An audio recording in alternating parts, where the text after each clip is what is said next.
find the domain, all asymptotes of this function. So we have f of x equal to 2x plus 1 over x minus 3. First thing I want to look for would be the domain. The domain would be the value that make this undefined, and we only concern about what we have at the bottom of the fraction. So x minus 3 cannot be equal to 0. In other words, x cannot be equal to 3. So once I find that, then I can write my domain. Pretty much that's what my domain would be. I can add them up like domain. I'm going to denote D for that. Would be value of x, and this line means such that x cannot be equal to 3, and then close the brackets. That's one way to show the domain. And the next thing I want to use is the vertical asymptote. The vertical asymptote, I also look at the bottom of the fraction like we already did. I'm going to use VA for vertical asymptote. So vertical asymptote, again, we look at the bottom of the fraction. And in this case, solve this for x. You would get x is equal to 3. So x equal to 3 is my vertical asymptote. The next thing we want to look for is your horizontal asymptote. For the horizontal asymptote, we can take a look at our function. So I'm going to divide each term by x. X tends to be the highest exponents there. If I divide each term by x, and as x approaches infinity, I'm going to see what's going to happen to my y. So if I divide each term by x like this, and you want to reduce this first, so this x cancels, so you would get 2 plus 1 over x, and then here I get 1 minus 3 over x. As I increase x, as I let x goes to infinity, this 1 over x and 3 over x would be very, very small number, so almost nothing. So it approaches 0. So y would be equal to 2 over 1. Y is equal to 2 over 1 would be my horizontal asymptote. Y is equal to 2 is my horizontal asymptote. I know my vertical asymptote here. And oblique asymptote, we don't have that. We get oblique asymptote when the exponents at the top of the fraction would be higher than the exponent at the bottom of the fraction. That would be indication if you have oblique asymptote. If you had that, then we divide this using the long division. We looked at some of examples already on that one.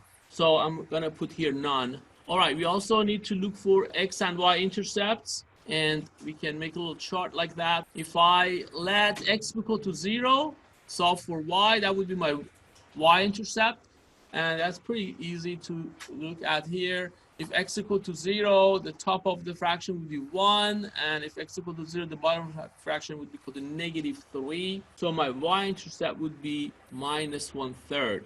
Because y-intercept is a point, it's a good idea to show that as a point. So it would be 0, comma, -1/3, which would be about -0.33333. For finding the x-intercept, you let y be equal to 0 and solve for x.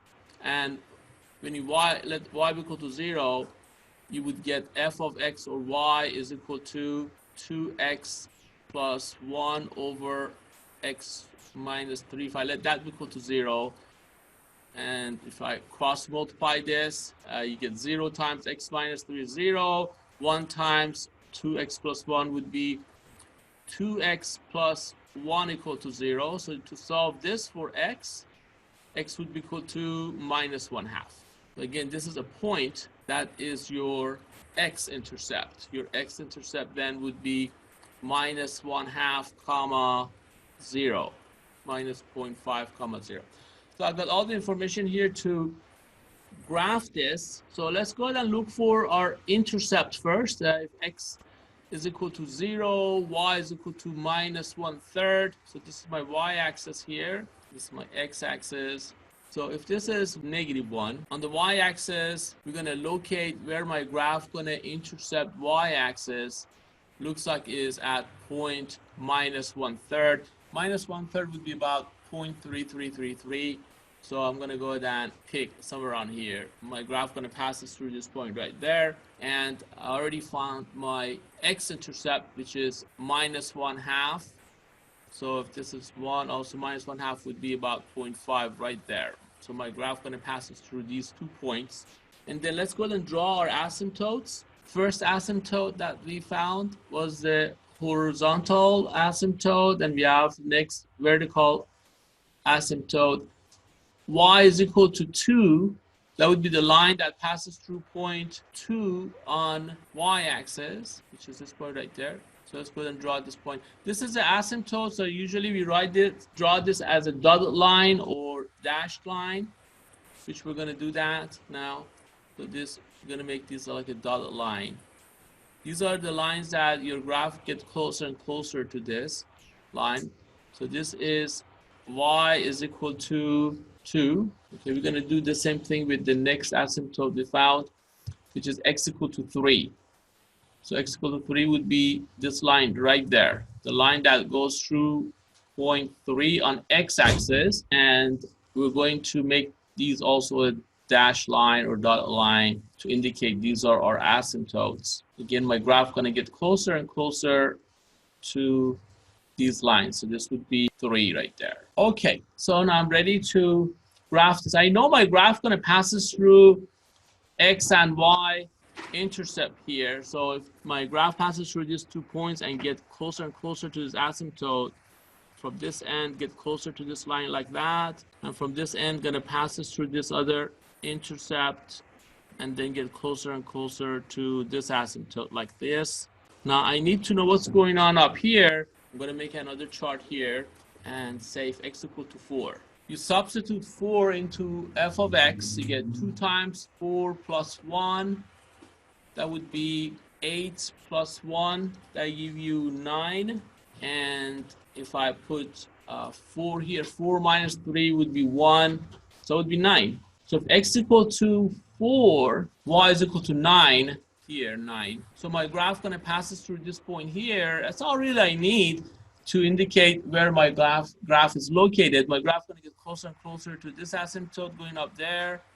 And then from here, going to come down. If you want to get more accurate graph, you can select more points too. If you let x equal to 5, you can figure out what that is. You substitute that here. Here you would get 11 over 2, which is 5.5. Again, these are, if you want to have a little bit more accurate graph. If x equal to 6, you can actually do another one. That give you 13 over 3. If you substitute that into your equation, set that 4.3. So as you can see, if x equal to 5, y equal to 5.5. 5.5 would be somewhere around here. And if x equal to 6, right here, then y would equal 4.3. 4.3 would be a little bit over 4. So give you a little bit more accurate. And as you can see, this graph going to get closer and closer to this asymptotes like that. And then I have a little bit more accurate graph here because I have more points here to look for. So this is your final graph should look like. Then you can confirm the graph obviously by entering this number, y is equal to 2x plus 1 over x minus 3, and you can see the shape of your graph on your calculator. Here we want to find the domain and all intercepts and all asymptotes for this function it's given to us. The first thing is let's look for the domain. For the domain, we want to concentrate on what we have at the bottom of the fraction because we don't want to assign something that make this undefined. So I need to factor what I have at the bottom of the fraction. I get x minus 4, and then here you give me 1. So looking for 2 numbers, when you multiply them together, you get negative 4. When you add them up, you get negative 3. So this must be plus 1 now then. All right, this is how you factor the bottom of the fraction. So you don't want this to be equal to 0. So you were saying that x minus 4 cannot be equal to 0. So x cannot be equal to 4. And x plus 1 cannot be equal to 0. So x cannot be equal to negative 1. These are the restricted values. Once we find these points, we can find the domain. Since we find 2 points here, these 2 points would divide our number line into 3 regions. So if you look at the points that we found, if this is 0, minus 1 would be right here. That would be minus 1. 4 would be right here. So the domain would be all the numbers from negative infinity all the way to negative 1. We're not going to include negative 1. We're going to put the parentheses here so that negative 1 is not included. And union that with all the number from negative 1 to 4. Again, we're not going to include 4. So we're going to use a parenthesis here and union that with all the number from 4 all the way to positive infinity. So this would be my domain. That's one way to show it on interval notation. The vertical asymptote, I'm going to use VA for that. That also look at what we have at the bottom of the fraction. As you can see, we have x is equal to 4 and x equal to minus 1 when we solve for x. So we get two vertical asymptotes. X is equal to 4 and also x is equal to negative 1. These are my vertical asymptotes. My horizontal asymptote, we can find that by dividing each term by x squared because that's the highest exponents we see here. So y is equal to divide each term by x squared like that. And then look and see as I increase the value of x, what's going to happen to y. And once you divide each term by x squared, you want to reduce them next. So here I would get 1 minus 2 over x minus 15 over x squared over, give me 1 minus 3 over x minus 4 over x. As I increase the value of x to infinity, all these terms, 2 over x, 15 over x squared, 3 over x, 4 over x, all approaches 0. So you end up getting 1 over 1. So you get y is equal to 1 is your horizontal asymptote. Y is equal to 1. And do we have oblique asymptote?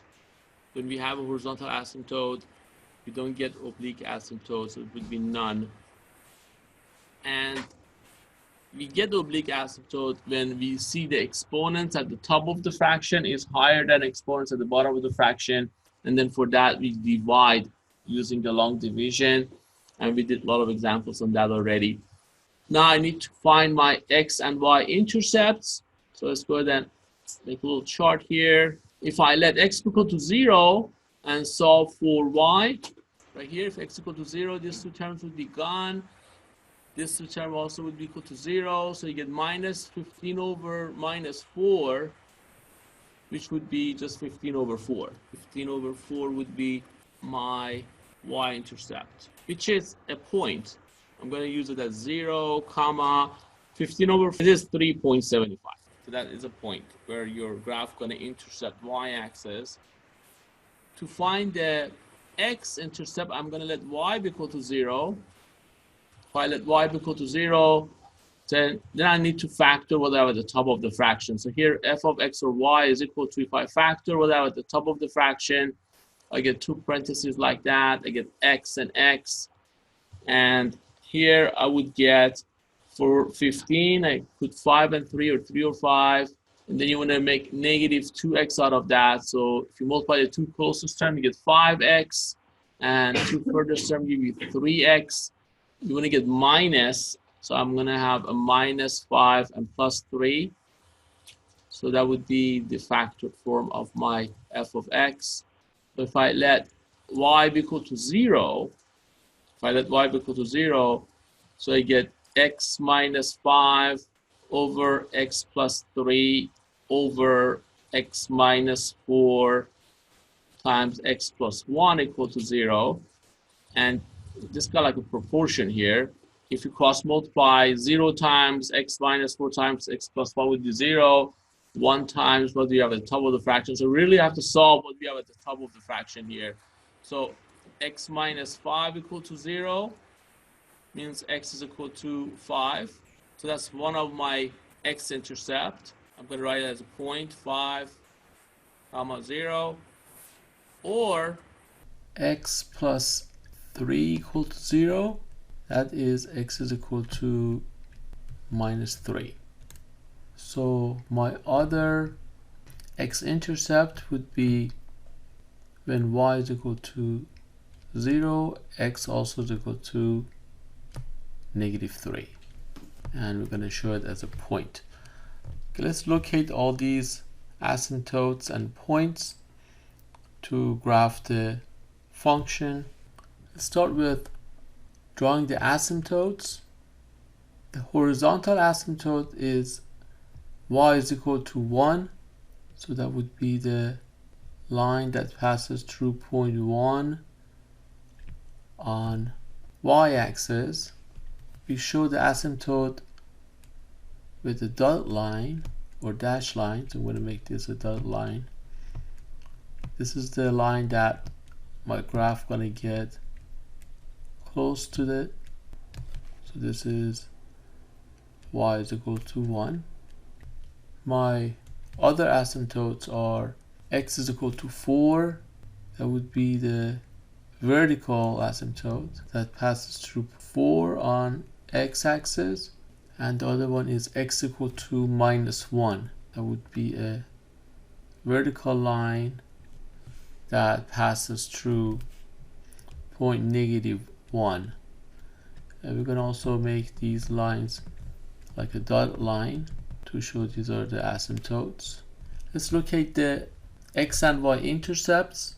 When x equal to 0, y is equal to 15/4, which is 3.75, somewhere around here. When y is equal to 0, x is equal to 5, which is this point right here. When y is equal to 0, x is equal to -3, which would be right over here. I can look for more points to have more accurate graph, so I'm going to pick a few more points here. If I let x be equal to -4, which is right around here, I can go ahead and substitute the values here for each x -4 in f of x, and I'll let you verify these. That would becomes 3/8, which is equal to 0.375. You can let x be equal to 2 and solve for y. Again, we substitute for each x in f of x function, and you would get 15/6 if you do this correctly, 15/6, which is 2.5. And you can also pick another point, like if x is equal to, let's say 6. If x is equal to 6, you substitute for each x6, you get 9/14 if you do this correctly, which is equal to 0.64. Alright, that's enough points here. If my graph passes through this point here on x-axis, it means my graph gonna get closer and closer to this asymptotes from this end, and from this end gonna get closer and closer to this asymptotes. When x is equal to 2, y is equal to 2.5, so it would be somewhere around here. So it means that your graph gonna get closer and closer to this asymptote from this end, and then also get closer and closer to this asymptotes. And we already know my other intercept would be 5 and 0. So if my graph passes through 0.5, I can see my graph gonna get closer and closer to this asymptote from this end, and then also get closer to this asymptote from this end. Not gonna touch the line, and we could get a more accurate graph if you use the points we found here. But this would be the shape of my graph. You can also verify the graph using your graphing calculator. Okay, here we're going to solve this inequality. What we need to do first is to move everything to one side of the inequality and let it be greater or less than 0. Then we can see whether it's going to be positive or negative. So that's our first step, to subtract 1 from both sides of the inequality.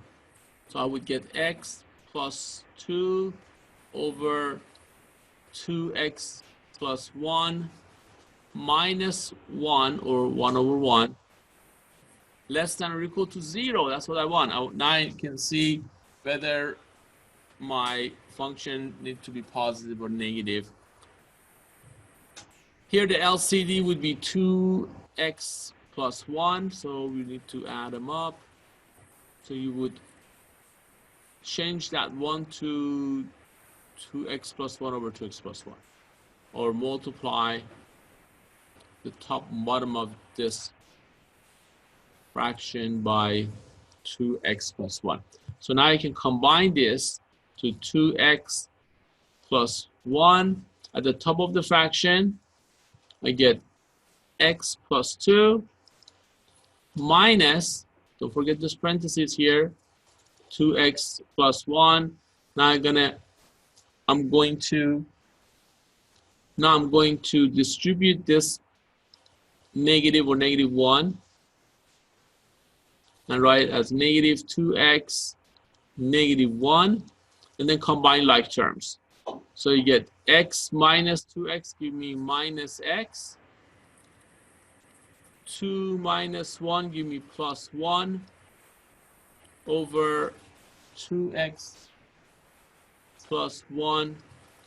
All these are less than or equal to 0. So now I can see my zeros at the top of the fraction. If I let minus x plus 1 be equal to 0, looks like x would be equal to 1, and 2x plus 1 equal to 0, x would be equal to minus 1/2. Let's locate these points in the number line. So we have 1, it's right here, and minus 1/2 right here. So these 2 points would split this number line into 3 regions, which we need to test to see which region would be the solution. And just pick a point within that region. Between negative 1/2 and 1, what would be the easiest point to test? Probably 0. If I put 0 at the top of the fraction, I get 0 plus 2 would be equal to 2. I do really care about the sign of that, so I don't write 2. I just put top of the fraction becomes positive. 0 would cause the bottom of the fraction positive or negative? Positive still. So positive over positive is equal to positive. Is that what you want? Do you want this be positive or negative? It is less than 0. You want it to be negative, right? So we conclude that 0 cannot be the solution. Because if I substitute 0 here, that would make this a positive number and doesn't say equal to, doesn't say greater than 0, it says less than 0.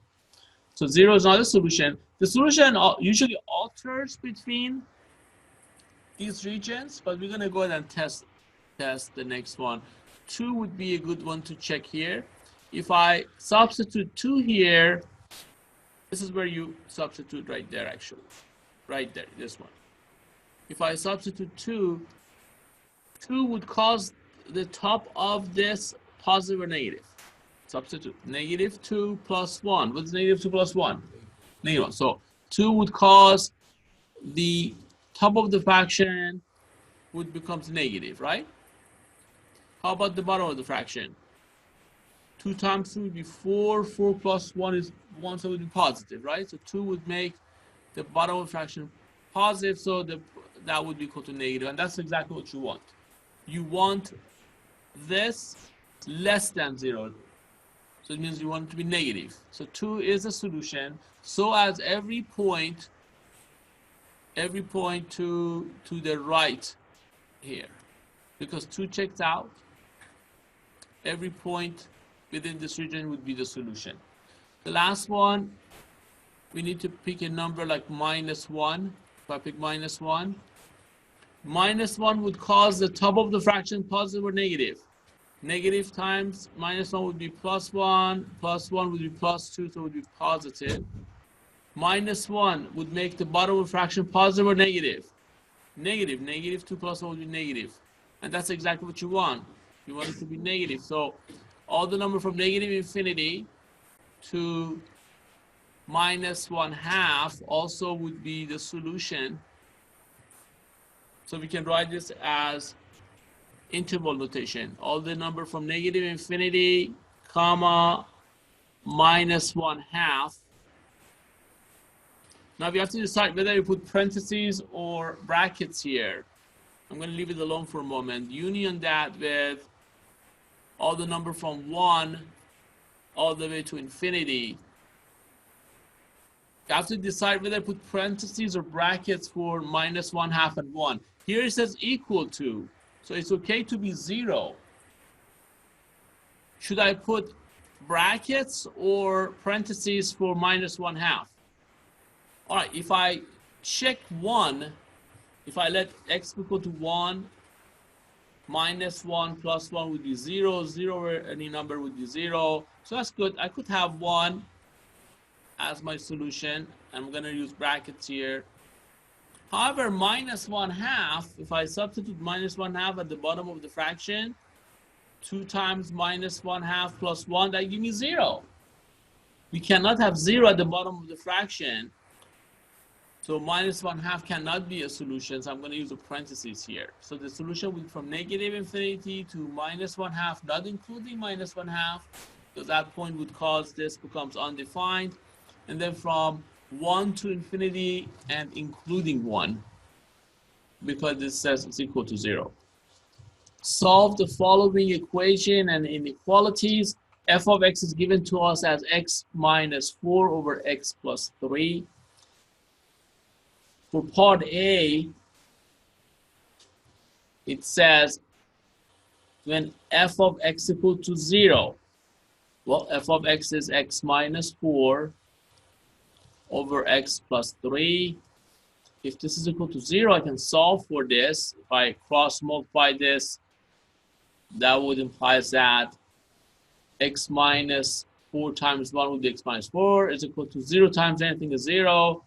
So there it is. If x is equal to 4, then this function would be equal to 0. So the solution would be 4. And show it in the brackets. For part B, we want x minus 4 over x plus 3 be greater or equal to 0. So let's go ahead and draw the points here on the number line. The zeros that we get at the top of the fraction would be x minus 4 equal to 0, so x is equal to 4.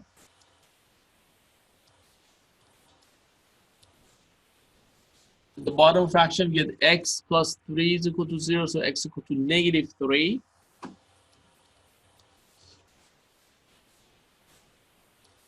These two zeros would create 3 regions, so we need to test them. Let's pick a test point from negative 3 to 4. What's the easiest test point we can select? 0. If I let x equal to 0 and substitute that in this inequality, the top of the fraction would become what? Positive or negative? Negative. Again, I don't care about the value. I'm just going to look at the sign. 0 would cause the bottom of the fraction positive or negative? Positive. That would be equal to negative. Is that what you want? You want it to be greater than 0. So that's not good. That's negative. I don't want that. So the solution usually alters, but we're going to check. So if I pick 5, 5 would make the top of the fraction positive or negative? Positive. 5 would make the bottom of the fraction positive or negative? Positive. So that means it's positive. That's good. That's exactly what you want. You want it to be greater or equal to 0. So all the numbers from 4 to infinity would be the solution.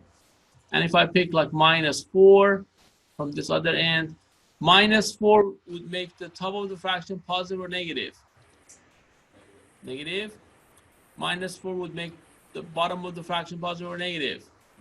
Negative. That is positive. That's exactly what we want. So any number from negative infinity to negative 3 would be the solution also. Now, should I include -3? Because also it is equal to. Can I include -3? Yes. I hear yes and I hear no. -3 No is the correct answer because -3 would cause this becomes undefined, right? Because that, look at the bottom of the fraction. So I cannot include -3. However, 4 is okay, right? Because 4 goes to the top of the fraction, then it's okay to be 0 over a number 0. So that's good. So interval notation for that would be all the number from -infinity to -3, parentheses, because I don't want to include that -3, union that with, I'm going to use brackets for 4 because I want to include 4, and all the way to plus infinity for part B. And for part C, it says when would be negative. We already done all the work here and you can see all the number between -3 and 4 would make x minus 4 over x plus 3 less than.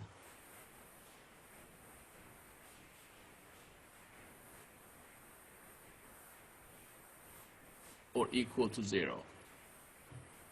Again, for the same reason, I'm not going to include -3. I do include 4 because it says equal to. If P varies directly as a square of Z and inversely as R.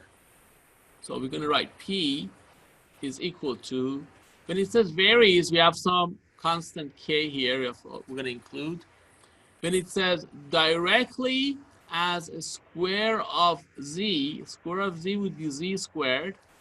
When it says directly, the Z squared goes to the top of the fraction. And inversely as R, when it says inversely, whatever that variable comes afterward inversely goes to the bottom of the fraction. So this is my formula. I don't really have to memorize anything. I just have to read the question and set up the formula. Don't forget this K. In order to solve for K, I need to know the value of P, Z, and R at some point. And that's given to me right here. If P is equal to 32 over 5, then I'm going to substitute that into my formula. Z at that time would be equal to 4. So I'm going to substitute 4 here and square them. And R is 10. I need to know those values at any point. And R given to me. Then I can solve for K here. So I get 32 over 5 is equal to K times, that is 16 over 10. To solve for K, I can multiply both sides by reciprocal of 16 over 10. Multiply both sides of the equation by 10 over 16. Then I would get K is equal to, this would be 1. I can reduce this, right? I get 1 here, 2 here. Here I can reduce 16 and 32 into 1 and 2. There it is, 4. K is equal to 4. So my equation then would be P is equal to, instead of K, I'm going to put 4 times Z squared over R. If somebody gives me the value of any two of these variable, I can solve for the other one. And that's what they're asking you to do here. It says find P. So if I want to find P, I need to know the value for Z and R. And they're giving you that Z is equal to 2, so that would be 2 squared. And R is equal to 16. So P would be equal to 4 over 1 times 4 over 16. So you can reduce this 4 over 4. So that would be equal to 1. So P must be equal to 1 when Z is equal to 2 and R is equal to 16. If a container can be filled by an inner pipe in 5 hours and empty it by an outlet pipe in 10 hours, how long will it take to fill an empty container if both pipes are open? So we have a little picture here, and this chart would also help. The time for the water going into this container is given to me as 5 hours. Let's record that. And going out would be 10. So the rate can be established here as 1/5 and 1/10 then. This would be like if somebody tells me that if you can finish a test in 5 hours, if I come back in 1 hour, what portion of the test you're done with? 1/5 of that, right? So the rate would be 1/5 for the water going in. Going out would be 1/10. If we put both of them to work, if we let the pipe open both ends, then I don't know the time, that's what I'm looking for, and I don't know the rate. That would be 1/x then. All right, now I can set up my equation here. So 1/5 minus 1/10, minus because the water going out, must be equal to 1/x. How do you solve this for x? What's the LCD?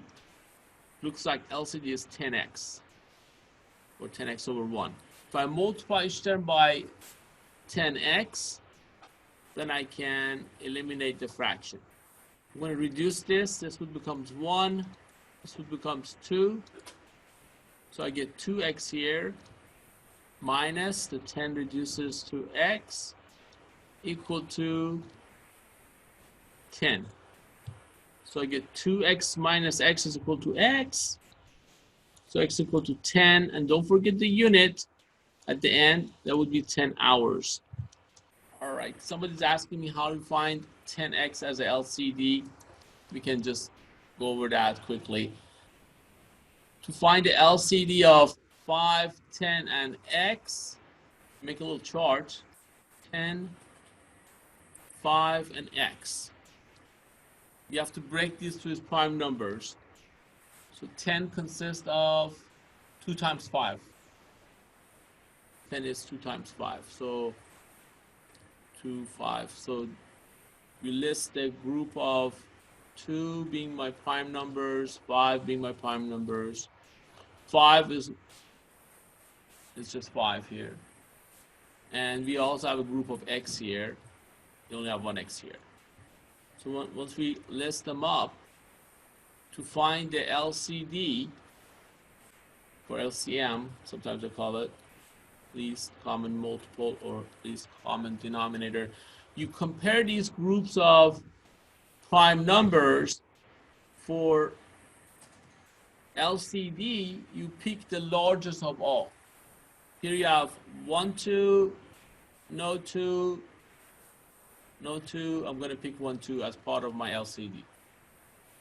You do the same thing with the next group. You have 1, 5, 1, 5. They're equally alike. No 5 here. So I'm going to pick that as part of my LCD. And here I only have x here, so that would be part of my LCD. So therefore, my LCD would be 2 times 5, which is equal to 10 times x. Now, we use the same method here to find the greatest common factor, by the way, when you were going to factor, except after you break it down to its prime number, instead of picking the largest of all in each group, you pick the smallest of all in each group. So if I'm going to pick the smaller one, I'm not going to be able to pick any 2 here, right? Because 2 doesn't appear here. But if I leave the x alone for right now, if I were going to find the greatest common factor between 10 and 5 only, then you can see I have 5 in common, right? The greatest common factor between those two numbers would be 5. However, the least common denominator would be 10x. So you do exactly the opposite what it sounds like. For the least common denominator, you pick the largest of all. For the greatest common factor, you pick the smallest of all. That's one way to remember it. Here we're going to simplify, and there are a few properties that we can recall. One is if I have nth root of a to the power of m, or sometimes they write this as nth root of a and then the whole thing to the power of m. It's sort of the same. This is the same as a to the power of m over n. So the number at the bottom of the fraction here, n, is your index. Since I have a negative exponent here, I can make that positive first and then proceed. So if I have a to the power of minus n, that is the same as 1 over a to the power of plus n.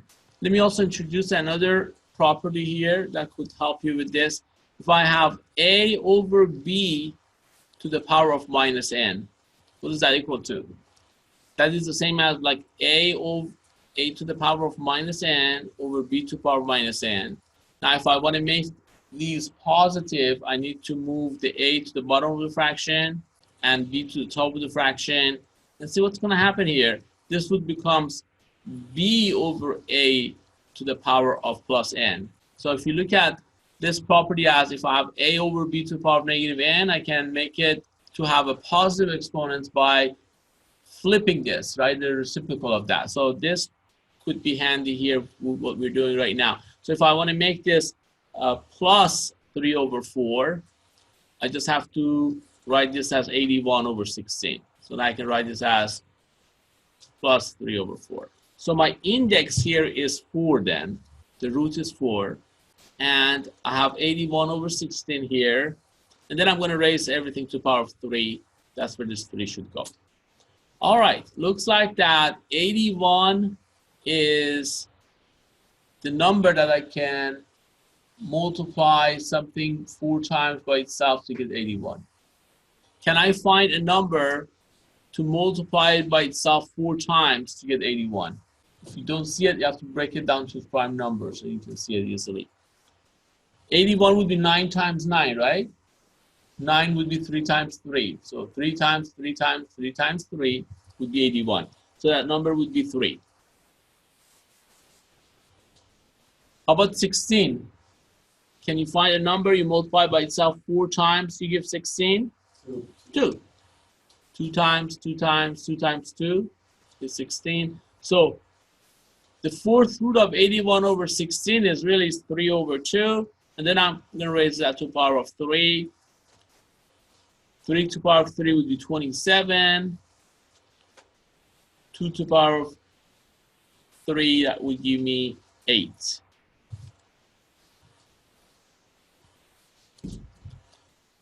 All right, to simplify this, again, I can recall some of the properties I should know. One is if I have the nth root of a to the power of m, when the index is n, I can write this as a to the power of m over n. So the number at the bottom of the fraction would be your index. And a lot of time you would see this as nth root of a and then raise it to the power of m. So that m could go like that. So either ways would be a to the power of m over n. So in this case, if I write this as its radical form, looks like the number at the bottom of the fraction is 3, and that's my index. So that goes right here. So now I'm going to put 125 over 27 here, and then raise everything to the power of 2 when I'm done with reducing that. I'm looking for a number. When I multiply it together 3 times, I get 125. Do we have any number? 5, right? 5 times 5 times 5 is 125. So 125 is perfectly cubed of a number, which is 5. So that's 27. 3. 3 times 3 times 3. So now if I raise that to the power of 2, it give me 25 over 9. Here you want to simplify. Let's recall some of the properties we need to know for that. One is if I have a to the power of minus n, if I have a negative exponent, I can make it positive. If I move it to the bottom of the fraction, if I have negative 32 then, in this case, to the power of minus 1 over 5th, let's recall another property here. If I have a over b to the power of minus n, that's the same as a to the power of n minus n. That would be a to the power of minus n over b to the power of minus n. So if I want to make this positive, b goes to the top of the fraction and a goes to the bottom of the fraction. So that you can see this will become b over a to the power of n. Or you can remember it as, if I have a over b to the power of negative n, I can write it as b over a to the power of positive n. So if I make this as minus 32 over 1, I can write this as 1 over minus 32 to the power of plus 1/5. So we can go through this properties to make this positive. So my root here is 5. The other property that we should know is if I have nth root of a to the power of m, that is the same as a to the power of m over n. So as you can see, the number at the bottom of the fraction here would be your index. So this really is 5th, your index is 5, and then here we find 1 over minus 32, and then the whole thing should raise to the power of 1, so we don't even mention that here. Can you find a number multiplied by itself 5 times to give you minus 32? You break 32 to its prime numbers, you can see 32 consists of 5 2's, right? So that would be equal to minus 2. So that would be 1 over minus 2. If I multiply minus 1/2 by itself 5 times, I get minus 1 over 32. I'm going to find the domain of these functions. The first one is g of x equal to 3x over x squared minus 6x plus 5. For the domain, we're only concerned about what we have at the bottom of the fraction. We don't want that to be equal to 0. So it looks like I need to factor this first. I get x and x here. You're looking for two numbers. When you multiply them together, you get 5. And when you add them up, you get negative 6. So if I use 5 and 1 here, 5x and 1x, that would give me minus 6 if both of these are minus. And don't forget, you always should multiply this last term to see we get this constant here. We do negative 5 times negative 1 give you plus 5. All right, so x minus 5 cannot be equal to 0. So x cannot be equal to 5. Or x minus 1 cannot be equal to 0. X cannot be equal to 1. So we can find the domain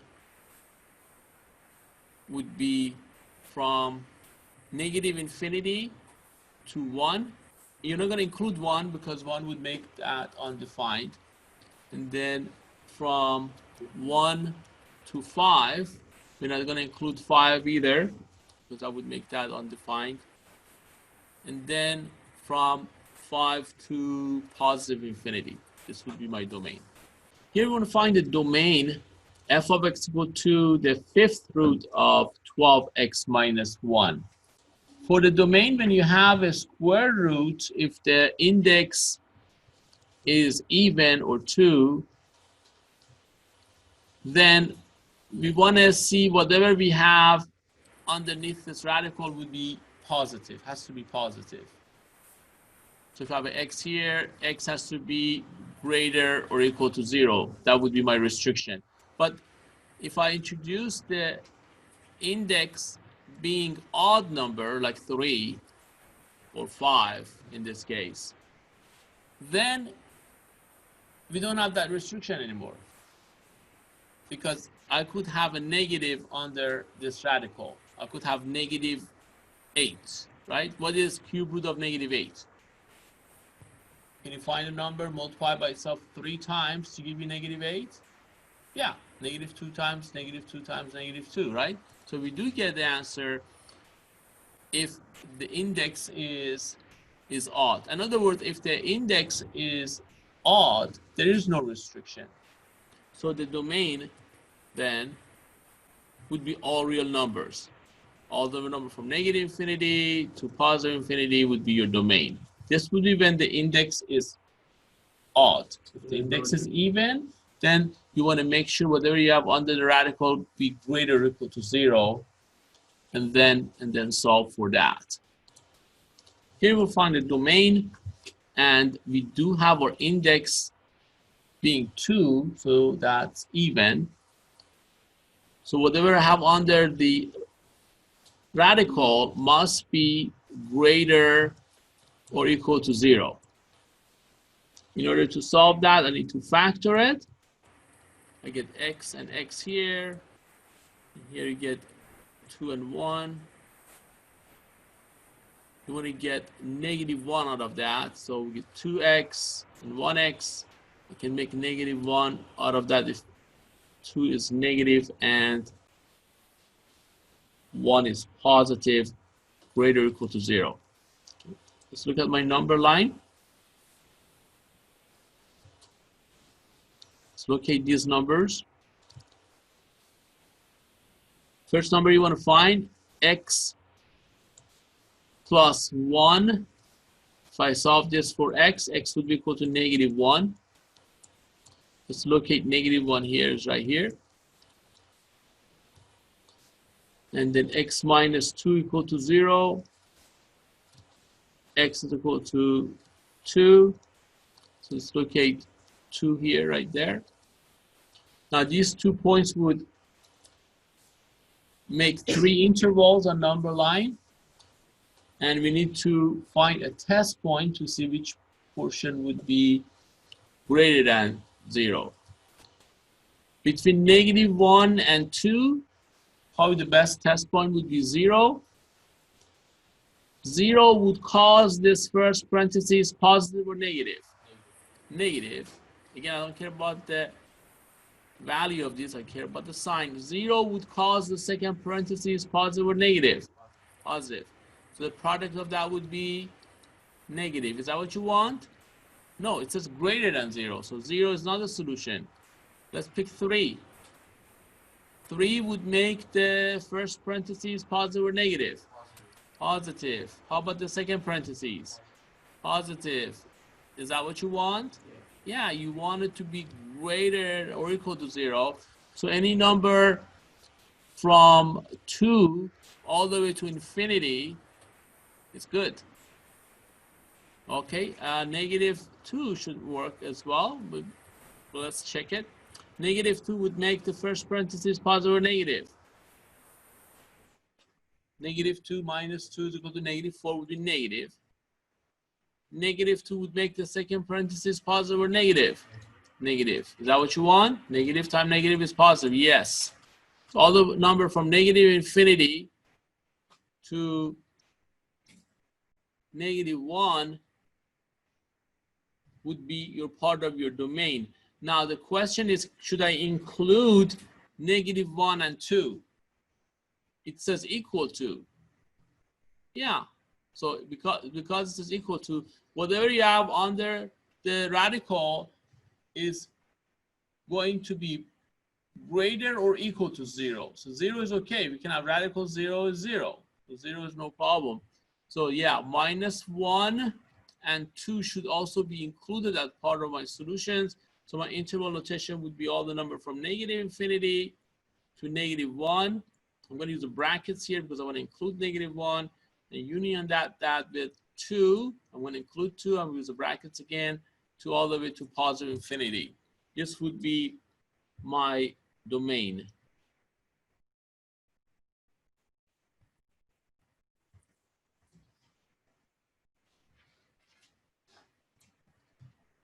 You're going to solve this equation. We have radical in there.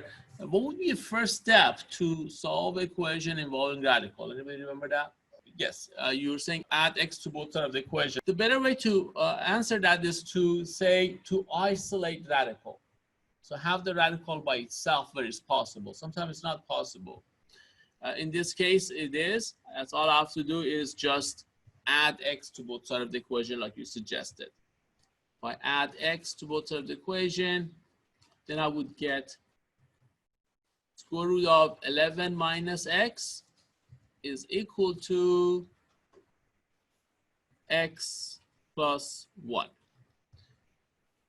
So I isolated the radical. That's the first step. Second step is to square both sides. So I would eliminate the radical. Be very careful. You have to square both sides, not each term.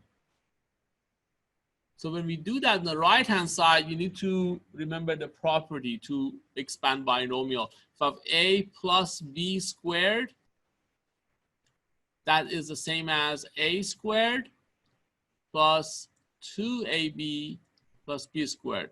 Everybody remember that? So here I get 11 minus x on my left-hand side when I square the radical. On the right-hand side, I get x squared. The 2ab would be plus 2x plus 1. Don't forget that 2ab term. I need to move everything to one side of the equation. So let's move everything to the right by adding x to both sides of the equation and subtracting 11 from both sides of the equation. So that would be equal to 0. So I get x squared. 2x plus 1x would be plus 3x. Plus 1 minus 11 give me minus 10. So now I need to factor this. If it's not factorable, you have to use the quadratic formula. You get x and x here, and it looks like we have 5 and 2 would work. And that we want it to be add up to plus 3. So 5 has to be plus and 2 has to be minus. So I get x from the first one. If I let it equal to 0, x would be equal to minus 5, or x is equal to 2. I need to check the answer for both of these if it works or not. If I check minus 5, if I substitute for each x minus 5, the question is, it's going to add up to 1. We get minus 5 minus 1 minus will be plus then. So 11 plus 5, they give me square root of 16 minus 5. Is it equal to 1? What is the square root of 16? 4. Also, this is plus 2, right? Minus and minus will be plus. Get our signs straight here. All right, so we get 4 plus 5 obviously is not equal to 9, is not equal to 1. So I cannot include negative 5 as one of my solution. That doesn't work. All right, let's try 2. If I substitute for each x2, I get square root of 11 minus 2 would be 9. Minus 2 is that equal to 1. The square root of 9 is 3. 3 minus 2 is equal to 1. Yes, that works. So my only solution would be x is equal to 2. Here we're to solve, we have an equation involving radical. Anybody remember what's the first step to solve equation involving radical? Isolate the radical. Can I isolate the radical here? Well, not really, because if I move one of these radicals to the other side of the equation, let's say I'm going to move radical 2x minus 4 to the other side by adding that to both sides of the equation. Now, this radical here would contains this 2 next to it, right? So we cannot really isolate the radical here. And sometimes that happens. When you cannot isolate the radical, at least separate them and then proceed with the steps, next step, which is squaring both sides. Again, you don't square each term, you square both sides. On the left-hand side, I would get 3x plus 4. I can eliminate the radical. However, for the right-hand side, because of that term 2ab, remember if I binomial a plus b squared, if I expand this binomial, I get a squared plus 2ab plus b squared. That middle term 2ab would contain a radical still. So when I square the first term, yeah, I'm going to eliminate the radical. That's fine. But that term 2ab give me 2 times 2 would be 4, so it would be plus 4 times. And I'm stuck with this radical here, which is fine. Now I can go ahead and isolate the radical now.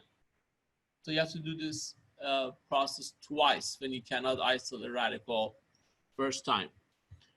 So we're going to move all the terms to one side of the equation so I can isolate the radical, because that's possible now. I get 3x plus 4 on the left-hand side.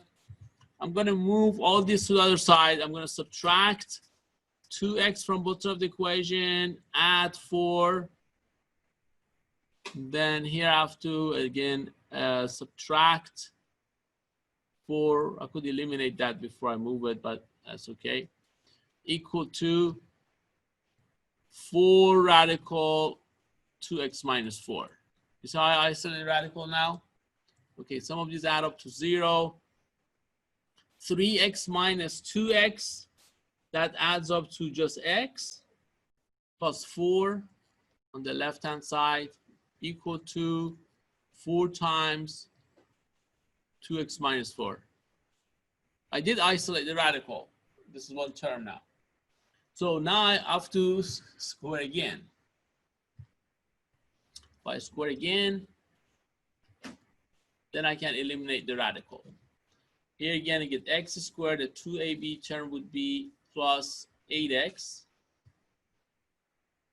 plus 16 equal to the right-hand side. This 4 should also get squared, which is 16 times 2x minus 4. Now I don't have a radical anymore. You have to do this twice. So now I'm going to move everything to one side of the equation after I distribute this 16 to factor this and solve for it. X squared plus 8x plus 16. So here we have 16 times 2, that give you 32. Move it to the other side. I'm going to move it negative 32 x. And then I get 16 times negative 4. That give me negative 64. Added to the other side plus 64. Be very careful with these signs when you move the terms around. Equal to 0. So let's combine like terms.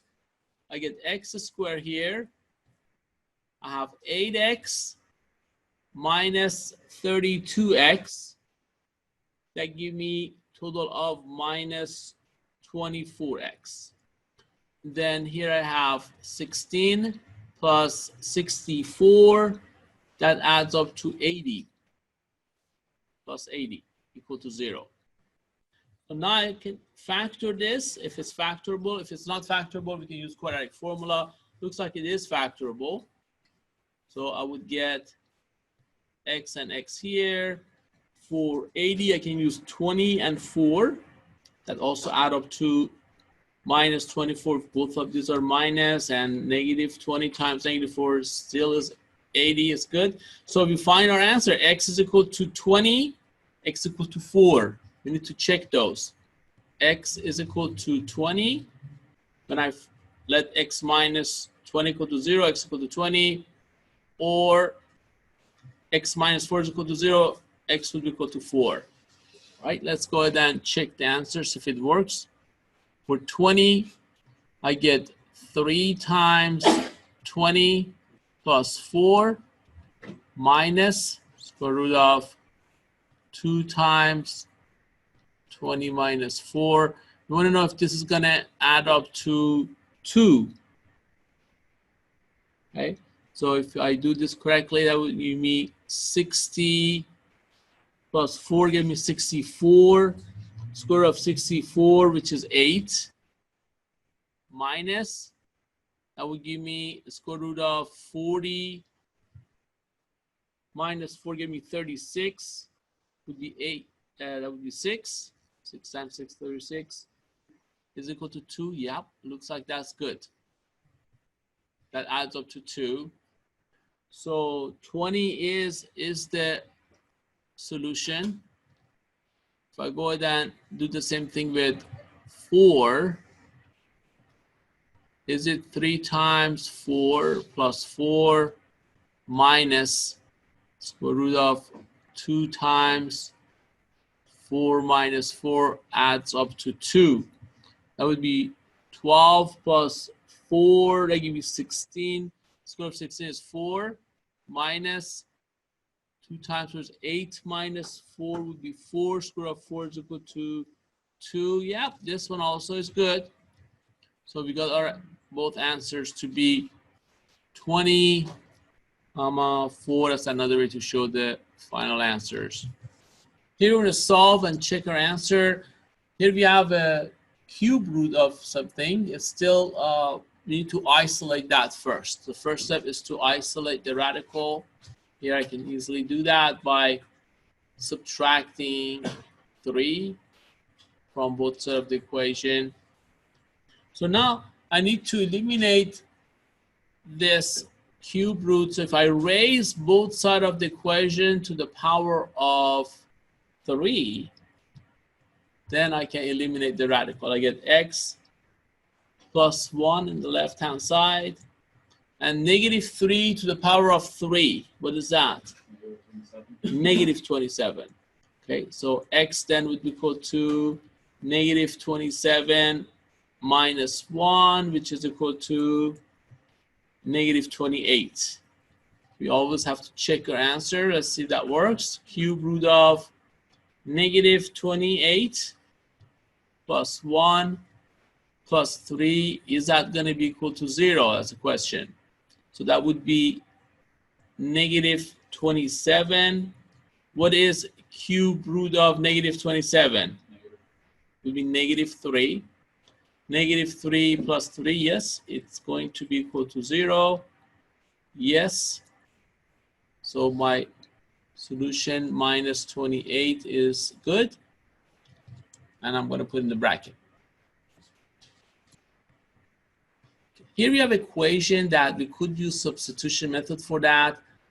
Remember, when we see this variable, if one is a square of the other one, and they're not the second order equation, altogether we can make it look like a second order equation by make that substitution. So I'm going to let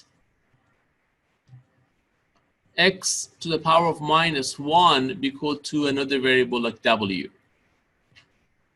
Why I do that is because if I square both sides, w squared then would be equal to x to the power of minus 2, and that appears right here. So everywhere I see x to the power of minus 2, I'm going to substitute that with w squared. Everywhere you see x to the power of minus 1, I'm going to substitute that with w. And then I'm going to look at, really is a second order equation now, where we can either factor this or use quadratic formula. Looks like this is factorable. So you can solve for w easily. That would be 1 and 2, both would be positive.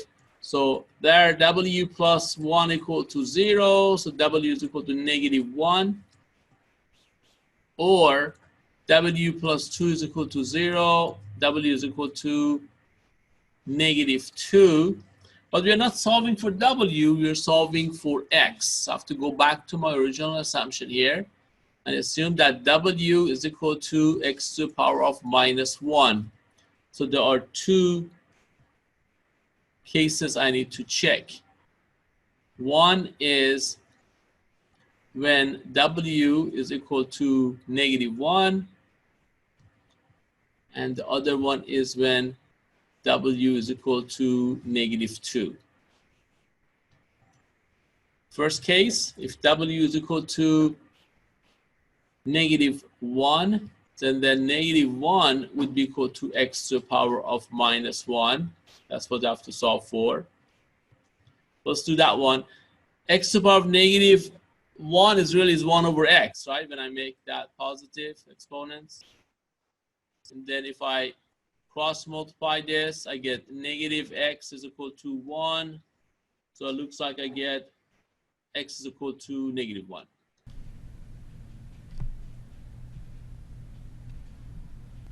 So when w is equal to -2, we solve for x. We get -2 is equal to x to the power of -1. Again, this is the same as 1 over x when we make the exponents positive. If you cross multiply, you get minus 2x is equal to 1, and when you solve for x, you get x is equal to -1/2. So our solutions would be -1 or -1/2. Okay, here we're going to fill out the blank here.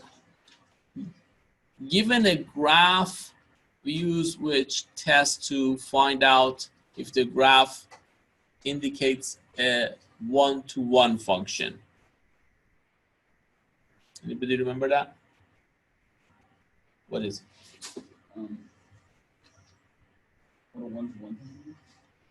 If I have a graph, and if I want to know if that is one-to-one function,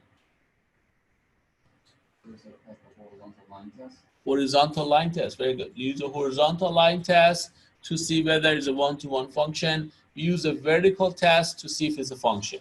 Okay, so you draw a horizontal line through your graph, and that would, if your graph intercept at one point and one point only, then the answer would be yes, it's one-to-one function. If it doesn't, then it's not.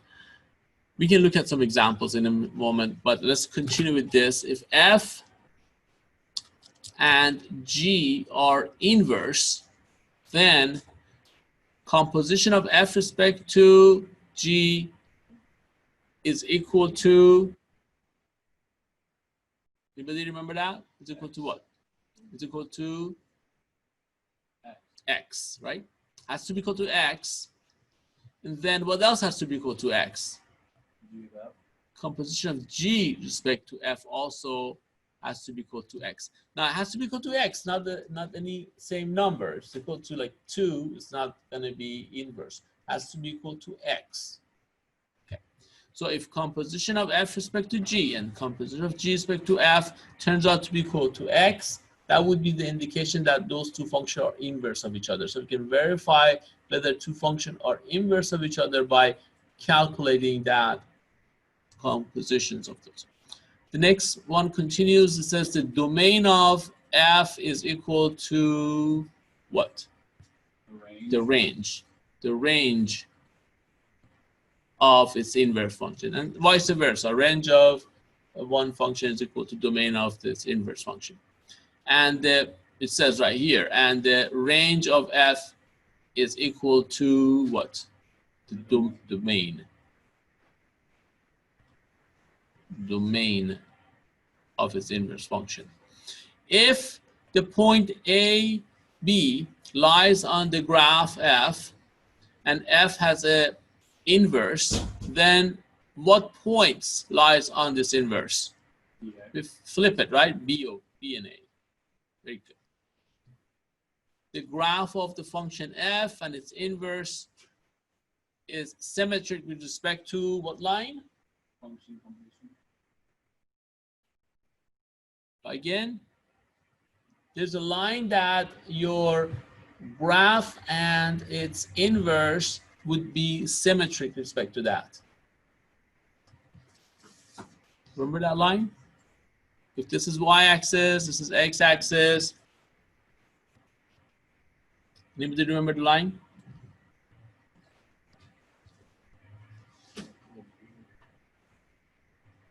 That's a line. What's the equation of this line?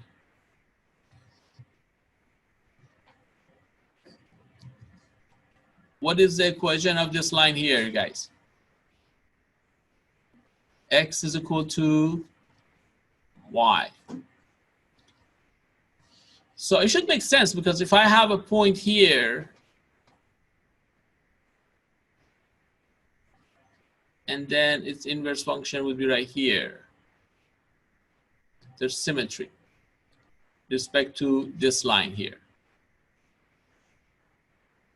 So if my graph passes through this point here, my inverse function should pass through the point in the other side of this line. And that's why if one is a over b, the other one would be b over a. So the line would be x is equal to y. Is this line here x equal to y is a one-to-one function? Does this pass the vertical test? Yeah, if I draw a horizontal line here and I move this line all around this line, intercept this at 1 point and 1 point only, right? Can somebody give me an example where it is not one-to-one function? Give me an example of a graph that is not one-to-one function. What shape we studied, and if I draw that horizontal line to it, it's not going to be a... Okay, somebody asked saying circle. Circle, it's not a function itself, right? Because it fails the vertical test right there. So circle is not a function. Of course, it's not a one-to-one function. But give me an example that it is a function, but it's not one-to-one function. Can somebody give me that example?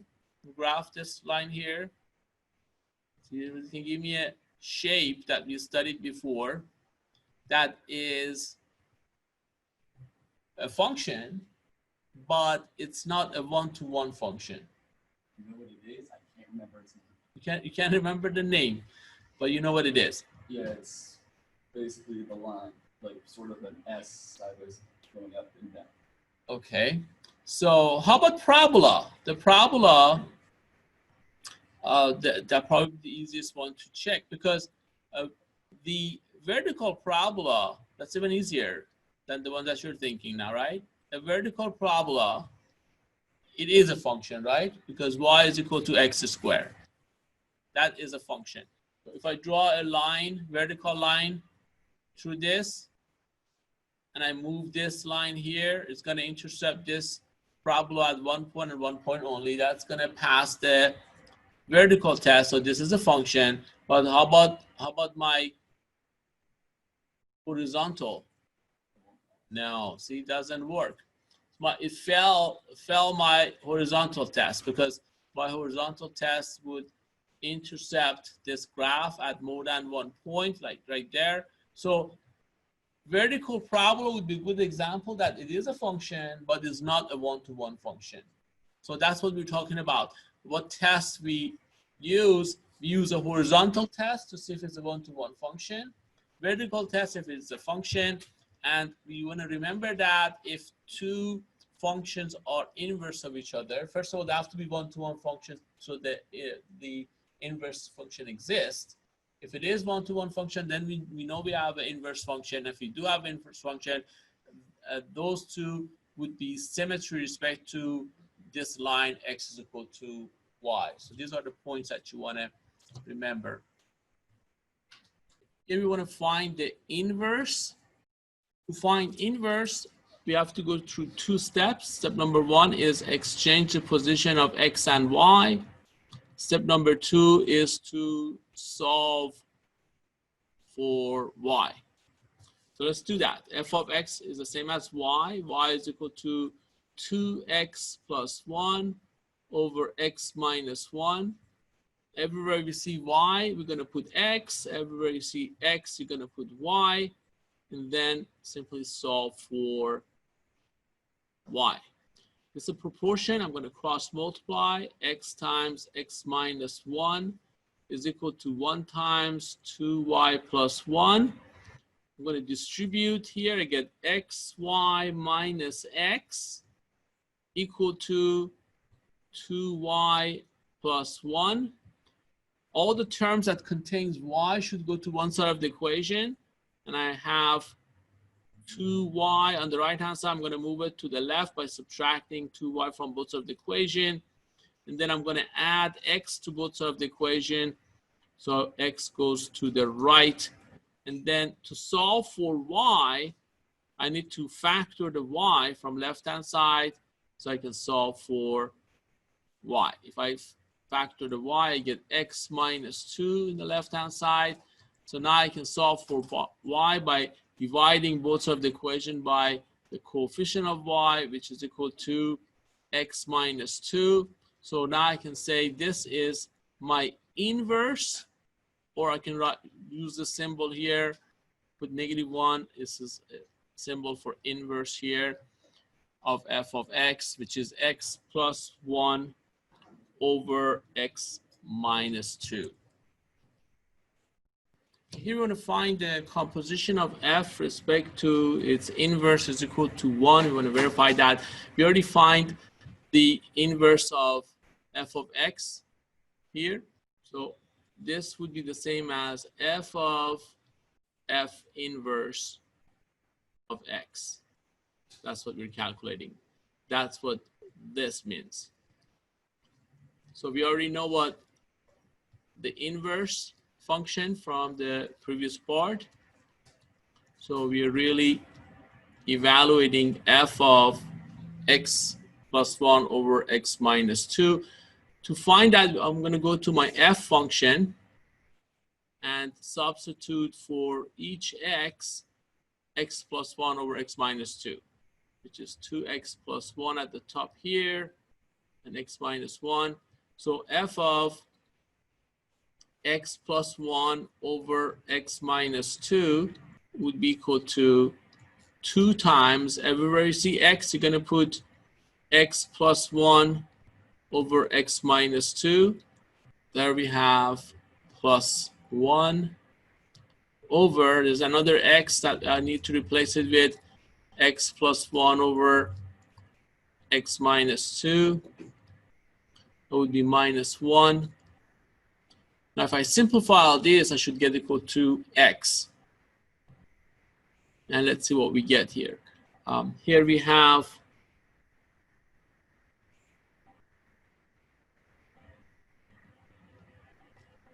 a fraction. So let's look at 2 times x plus 1 over x minus 2 plus 1 over x plus 1 over x minus 2 minus 1. This is like a complex fraction here. So I can multiply each term by x minus 2 to reduce the fraction.